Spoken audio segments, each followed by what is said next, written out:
Hello and welcome back to the channel. Today we are going to start with statistics in our data science series. So firstly we will have a brief introduction to its definition and types, then we will continue to our main topics. So firstly, what is statistics? So you can understand statistics as the field of mathematics that help us to collect, analyze, interpret and present the data. And it is essential in data science, machine learning and artificial intelligence because real-world data is always uncertain, noisy, and requires meaningful interpretation, so statistics comes into the play. So there are broadly two types of statistics, firstly descriptive and then inferential. In descriptive statistics, it summarizes and organizes the data, whereas in inferential, it uses data samples to make predictions about a population. Now, in this video, we are going to look at descriptive statistics, and the first part of it that we will look at is measures of central tendency. So when analyzing data, one of the first things we want to understand is what is the center of the data. The measures of central tendency help us summarize a data set by finding a simple representative value that best describes the data set we have. So firstly, there are three main central tendencies. First one is mean, then median, and lastly mode. Mean are of four types: arithmetic, weighted, geometric, and harmonic. Moving on to mean, or we can say it as average. Mean equals to sum of all the values divided by the number of values in the data set. And the first subpart of mean is arithmetic mean. The arithmetic mean is given by mu, that is basically the symbol for mean, equals to summation I equals 1 up to n xi divided by n, where xi represents the each data value and n is the total number of values. So let's take a simple example to understand how to calculate arithmetic mean better. So consider a data set of exam scores that has the following 5 values. So what we will do, simply sum up all the values and get the result as 425. And then now we have sum of all the values, we will divide it by total number of values, that is n, which is equal to 5. So the mean for this data set will be 85. Next type of mean is weighted mean. So in cases where some values are more important than others, we use a weighted mean, and it is given by mu w summation wi xi divided by summation xi, where wi is the weight assigned to each data value. Let's take an example for this as well. So these are the students' gross grade for math, science and history as subjects, and their corresponding weights are like this.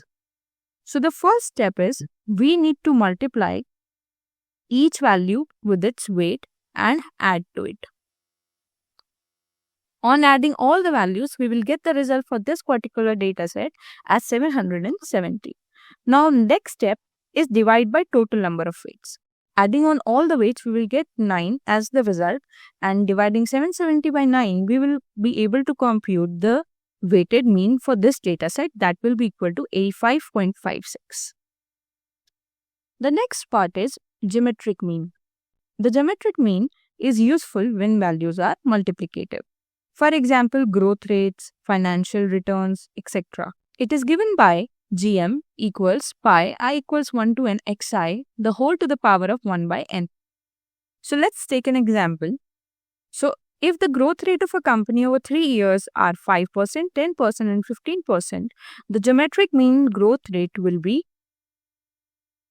converting all of these into numbers and then multiplying each of them, and the final result to the power of 1 by 3.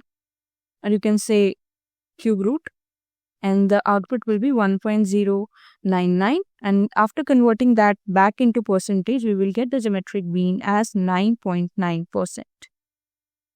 The last part of mean is harmonic mean. The harmonic mean is useful for rates, for example, speed, finance, ratios, and it is given by HM equals N divided by summation 1 by Xi. So let's take an example. If a car travels 60 km per hour for half of the journey and 40 km per hour for the other half, the average speed will be given by HM because N is 2, 1 upon 60 plus 1 upon 40. Taking the normal LCM and multiplicative values, and finally on solving it we will get harmonic mean, which will be equal to 48 kilometers per hour. The next major or central tendency is median. So the median is the middle value of an ordered data set. It is less sensitive to outliers than the mean. So how we can find it? It is simple. If n, that is total number of observations, is odd, the median is the middle value of the data set. And if the n is even, the median is the average of two mid values. You can understand better it using the data set. So let's have this data set and we have 6 values into it. So n equals 6. So what will be the median is, these two are the middle values. So average of these two, that is addition of both divided by 2, will be our median, that is 22.5. And if we had only 5 values, that is 10, 15, 20, 25 and 30, the median would be the middle value, that is 20. That's how it works. The last type of central tendency that we have is mode. So the mode is the most frequently occurring values in the dataset. So taking this as the example dataset, 4 is the most occurring value, so the mode is 4. And let's say 2 is repeating twice and it repeated 3 times, then 4 and 2 will be the mode. Understanding types of mode is quite easy. The first one is unimodal, that is only one mode is there. Like in the previous example, only 4 was the mode, so the dataset is unimodal. Bimodal, there are 2 modes in the dataset. Likewise, if we have 4 and 2 as the modes. Multimodal is more than 2 modes are there in the dataset, and no mode means that there is no repetitive value in our dataset. Now let's have a quick comparison between mean, median and mode. So when they are used, what are their strengths and weaknesses? So mean is best for normally distributed data. It uses all the values, and weaknesses that it is affected by outliers. Then median is best for skewed data, not affected by outliers and ignores exact values. That's for median. Next comes for mode. It is best for categorical data, works for non-numerical data, and may not exist or have multiple values as no mode, unimodal, bimodal or multimodal. So applications of these in data science, mean is used in machine learning models for parameter estimation. Median is used in robust statistics and handling skewed data, for examples if we have employee salaries. And lastly, mode is used in categorical data analysis such as recommendation system. Now moving on to the second part of descriptive statistics, that is measures of dispersion. So now that we have understood the measures of central tendency, that are mean, median and mode, we need to understand how data varies around the center. The measure of dispersion help us quantify how spread out or how concentrated the data actually is. And the key measures for this are range, variance, standard deviation, interquartile range or IQR, and outliers. So the first one is range. The range is simplest measure of dispersion. It tells us the difference between the highest and the lowest values in the dataset. Simply range equals to the maximum value subtracted by the minimum value. Let's take an example. Suppose this is our dataset. So we have the highest value as 25, lowest is 5. Subtraction of both, that is 20. So 20 is the range of this dataset. And limitations, if we talk about, it ignores all other values except the two extremes, that is the maximum and the minimum value, and it is highly sensitive to outliers. So example, if we add 100 to the dataset, the range will increase drastically. So if we add 100 to it, the range will be 95. and it is not able to identify that 100 that we added is an actual outlier to this data set. Next measure is variance. Variance measures how far each value in the data set is there from the mean. So for population variance, we have different formula, and for sample variance, we have different formula. And you can just have a look at these two, what actual these two will be calculating. Basically, there is not much difference. Mu and x bar are simply the representations for mean only. They are nothing different. Let's take an example. We have a data set. First step is to find the mean. We will add all the entries divided by total number of entries. We will get the mean as 20. Now we need to find the square differences and variance. Square differences is the entry subtracted from the mean to calculate how far the entry is actually from that mean. So we will get all these squared values, adding up all to them, divided by the total number of them, and we will calculate the variance as 50 in this case. Next, if we talk about limitations of variance, that it is measured in square units, making its interpretation very difficult. And to get more interpretable measures, we use standard deviation. That is our next measure.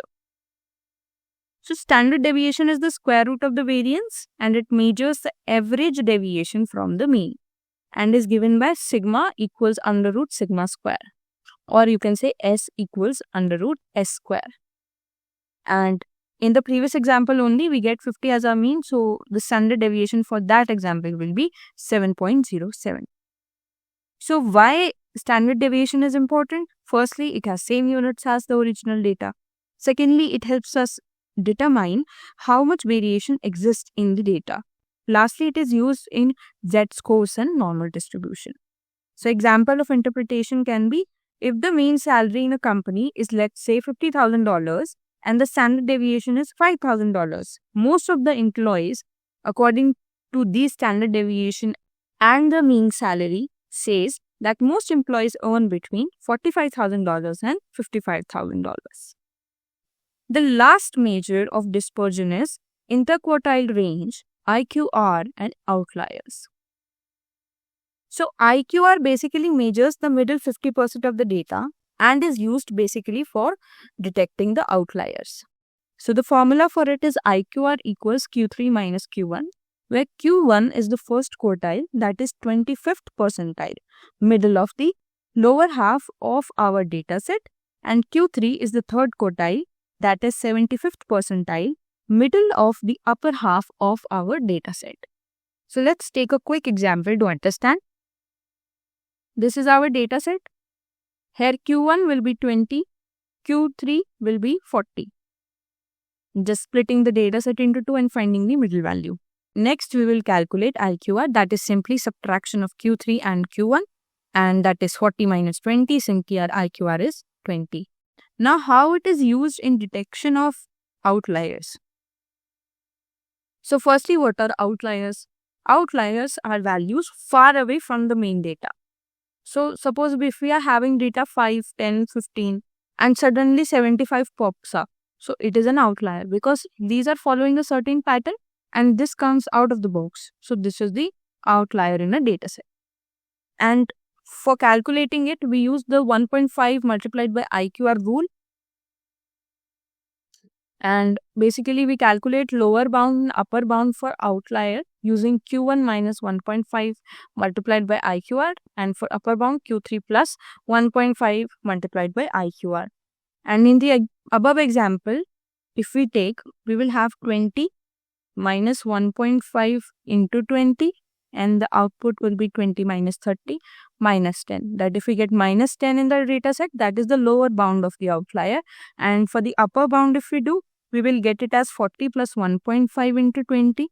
That will be 40 plus 30. Finally, 70 will be our upper bound. And example, if we take outliers in machine learning, it helps in detecting fraudulent transactions in banking and identifying errors in sensor data. Lastly, removing anomalies before training the machine learning model. Here also we will have a quick comparison between these four measures of dispersion. Firstly, range, it is quick estimate of the spread of the data, easy to calculate, and it is easily affected by outliers. Then variance, it is a detailed measure of the spread of the data. It uses all the values and very hard to interpret. That is the basic limitation. Then standard deviation, it is most commonly used in statistics and machine learning and uses the same unit as the data is in and sensitive to outliers. Lastly, IQR, it is robust against outliers, focuses on middle 50% of the data and ignores the extreme values that are present. So if we talk about the applications, so standard deviation helps in feature scaling, that is normalization. Variance is used in PCA, that is principal component analysis. And IQR helps in outlier detection for cleaning the data. Lastly, dispersion measures help understand bias variance trade-off in machine learning models. So that's it for today's video to give you an overview of descriptive statistics and introduction to statistics. In the next video, we will move forward to the next topics and see you in the next one. Till then, happy learning.